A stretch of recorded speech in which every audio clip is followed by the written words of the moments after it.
Party का 3 rate होगा। हाँ, ये है 3.5। कांग्रेस को कितना मिला है? और कांग्रेस को थोड़ा देखना, आईएनसी यहाँ है, यहाँ 29.22%। ठीक है। अब आप इस तो अगर इन दोनों को जोड़ भी दीजिए आप 29 और 3 तो कितने होते हैं?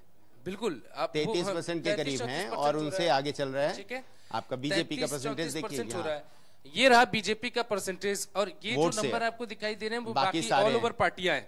मैं ये दर्शकों ये बात आपको समझाता हूं कि ये जो बीजेपी का वोट शेयर जो है, बीजेपी का ये जो वोट शेयर है, आप उस बात को अगर आप समझेंगे तो आप ऐसे समझिए कि बीजेपी का वोट शेयर कैसे काम कर रहा है। आप देखिए कि ये बीजेपी का वोट शेयर है, ये 41.59% अभी जो है 59% जो है वोटिंग देखिए बीजेपी को है। और ये थोड़ा पढ़ना पड़ेगा। देखिए 21 सैकड़ा हजार 10 लाख 10 लाख 7,35,000 जो वोट अभी बीजेपी को मिले हैं। मात्र 7,35,000 वोटों की काउंटिंग हुई है बस। ये जो शेयर मार्केट नीचे जा रहा है वो बहुत बड़े ट्रेडर्स हैं जो ट्रेड करते हैं और हजारों करोड़ लेकर बैठे हैं लोग मार्केट। इस परसेंटेज से समझिए आप, इस परसेंटेज से समझिए आप प्रकाश। हाँ, इस वोट शेयर से समझिए। मैं अभी आपको लगेगा ये वोट शेयर अभी बढ़ता है। ये बहुत सामान्य ज्ञान की बात है कि बनारस में अगर प्रधानमंत्री मोदी पीछे हैं तो इसका क्या मतलब है? अमेठी से स्मृति ईरानी का पीछा होना, मेनका गांधी, मुझे ये लग रहा है कि कहीं इलेक्शन कमीशन ने कुछ ऐसा सिस्टम तो नहीं लगा दिया कि भाई ये लोग ज्यादा सवाल उठा रहे हैं, ज्यादा बता रहे हैं, पहले वो वाले ब्लॉक खोलो जहां पे है कि इनको। प्रकाश भाई इस बात को समझिए, जरा पेन दीजिए आप, मैं आपको पूरा समीकरण समझाता हूं। और मैं अपनी टीम से चाहूंगा कि इसका पूरा चंक अलग से डालें, अपनी टीम से करना चाहूंगा कि किस तरीके से। देखिए अभी बीजेपी को एक बार मैं रिफ्रेश कर देता हूं, आंकड़ा समझिए कैसे पूरा मार्केट घूम रहा है और कैसे भी घूम जाएगा। ये रही बीजेपी की वोटिंग 41.43, अभी 55 था। ठीक है ना? ठीक है, 79 लाख वोट बीजेपी को अभी 1 करोड़ वोट हुआ है। और पिछली बार बीजेपी को वोट मिले थे 22 करोड़। 22 करोड़। अब पहली बार बीजेपी को मिले थे 17 करोड़। तो ये बीजेपी को 1 करोड़। अगर ये वोटिंग परसेंटेज मैनेज रखना है तो वो 22 करोड़ के आंकड़े को पार करना पड़ेगा इस बार। 1 करोड़ वोट इनको लगभग मिले अभी तक सुबह से। और उस 1 करोड़ के वोट में लगभग ये 170 सीटों पे बढ़त बना चुके हैं। कांग्रेस के बताइए। अब ये किसकी? Indian national Congress 28%। पिछली बार इनको कितना मिला था? पिछली बार इनको 22% के आसपास था। 23% के आसपास। परसेंटेज इनका अच्छा है, बड़ा है ना, मुसलमान 28% हुआ है इनके लिए हुआ है। लेकिन ये नंबर जीतने वाला नहीं है। अभी आप इस बात को समझिए, चूंकि गठबंधन है तो इनमें ये नंबर बढ़ रहे हैं। इसके अलावा समाजवादी पार्टी को सीपीआई की है ये 1.1, ये समाजवादी पार्टी है।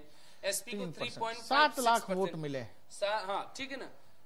तो यूपी में अगर 35 सीटों पर समाजवादी पार्टी आगे है, 7 लाख वोटों से आगे ये वोट ये है समाजवादी पार्टी, ये है वो एक सीट पर कई बार 5 लाख का मार्जिन से जीता हार होता है। शेयर मार्केट सरकार बनाएगा क्या? अरे भाई अभी आप फिर रोने लगोगे आप लोग। शेयर मार्केट केवल रुझान देख के गिर गया। शेयर मार्केट में तो लोग हजारों करोड़ लेकर बैठे हैं। शेयर मार्केट में तो हमारा भी नीचे जा रहा है, तो क्या बेच देंगे क्या? आपके साथ लाइव जुड़े दर्शकों। नहीं मतलब कहने का मतलब ये कि बताओ इतने कम नंबर में ये रूमर है। एग्जिट पोल के बाद ये रुझानों का रूमर है कि आनंद भी तभी आ रहा है।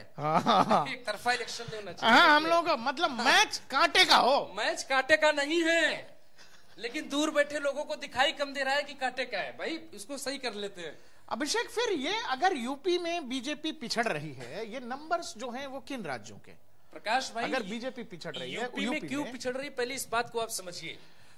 यूपी में क्या ऐसा है कि बल्क वो ईवीएम्स खुले हैं जहां बल्क वोटिंग मुसलमानों की हुई है, यादवों का बल्क वोट भी जहां समाजवादी पार्टी को मिला है, पहले मुस्लिम वही ईवीएम्स गिने जा रहे हैं? बिल्कुल खुले हैं, बिल्कुल वही खुले हुए हैं और उसी की काउंटिंग चल रही है। मुस्लिम बहुल सीटों वाली काउंटिंग चल रही है और आपको वो नतीजे आपको हैरान कर देने वाले होंगे। 174 मिल गया बीजेपी को, मात्र 98 सीट चाहिए बीजेपी को। 98 सीट मिलते ही बीजेपी की सरकार आ जाएगी। और उसके बाद ये बीजेपी के नंबर हैं। बीजेपी के सहयोगी दलों को भी देखना। तेलुगु देशम पार्टी 12 सीट है। 174 और 12 कितना हो गया? 186 186 हो गया। शिवसेना हटा देते। शिवसेना तो दौड़ कर आएगी ऐसी स्थिति में। लेकिन अभी हटा देते हैं। नहीं ये एकनाथ शिंदे वाला गुट है। ओके एकनाथ शिंदे वाली है। 8 186 और 8 192 नहीं 194 प्रकाश भाई। ये 3 197 जनता दल। हाँ 200 197 200 200 ठीक है 200 200 200 202 202 सीटें हो गई बीजेपी की। ये लोक जनशक्ति पार्टी रामविलास पासवान यानी कि उनके बेटे 202 विकासशील नहीं 203 हिंदुस्तानी आवाम मोर्चा ठीक है हाँ। उसके बाद आप राष्ट्रीय समाज नहीं ये भी नहीं है। ऑल इंडिया ठीक है नागा पीपल ये तो मेजर पार्टियां हैं। तो इंडिपेंडेंट जो साथ चल रहे हैं इसमें से 4-5 तो बीजेपी के हैं। तो इस हिसाब से बीजेपी अब तक जो बढ़त बना चुकी है एनडीए वो 205 सीटों पे बढ़त बना चुकी है। और यहाँ से बीजेपी को अब बहुत ज्यादा नहीं नंबर चाहिए। 70 सीटें बीजेपी को अभी रुझानों में और चाहिए बहुमत के लिए। अब दिखा दो। नहीं अरे दिखाइए ना भाई। मैं तो पहले दिन से टिका हूँ इस बात पे। मेरे को क्या देखना। नहीं दिखा दो। ये अभी ये यहाँ पहुंचेगा प्रकाश भाई यहाँ इसको यहाँ जाना पड़ेगा। इसीलिए जाना पड़ेगा दोस्तों दम है अभिषेक की बात में क्योंकि कुल 7 लाख वोट ही गिने गए हैं जो समाजवादी पार्टी का वोट है। यानी बहुत ही इनिशियल रुझान है ये जो 31 सीटों का रुझान है।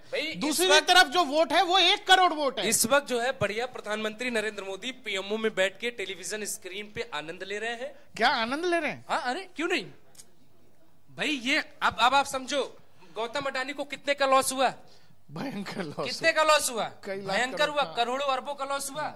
वो लॉस आधा तो आगे भरेगा। अभिषेक अजय राय की जो उपलब्धि है वो धीरे धीरे घटती हुई जीवन का सबसे बड़ा करिश्मा जो अजय राय साहब की है तो वो धीरे धीरे अपने वो ढलान की तरफ मुझे ऐसा लग रहा है 6000 का था 4000 हो गया। मुझे ऐसा लग रहा है कि भारतीय चुनाव का सबसे बड़ा अजूबा यही है भाई 2024 अजय राय का। मुझे लगता है कि अजय राय के आसपास के मोहल्ले का ईवीएम पहले खोल दिया गया।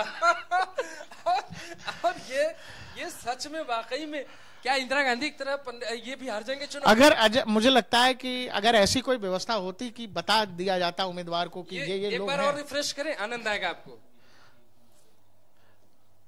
भारतीय जनता पार्टी अब नंबर 1 पर पहुंच गई है। उसके बाद राष्ट्रीय लोक दल 132 ये देखिए 2 सीटें हो गई। आरएलडी दोनों ही सीटों पर आगे। हाँ बिल्कुल आएगी आगे। एक तो बिजनौर की सीट है एक मुरादाबाद है क्या? बागपत ये देखिए 32 234 नहीं हाँ 1 ठीक है। अपना दल हाँ अनुप्रिया पटेल मिर्जापुर से आगे चलने इसका मतलब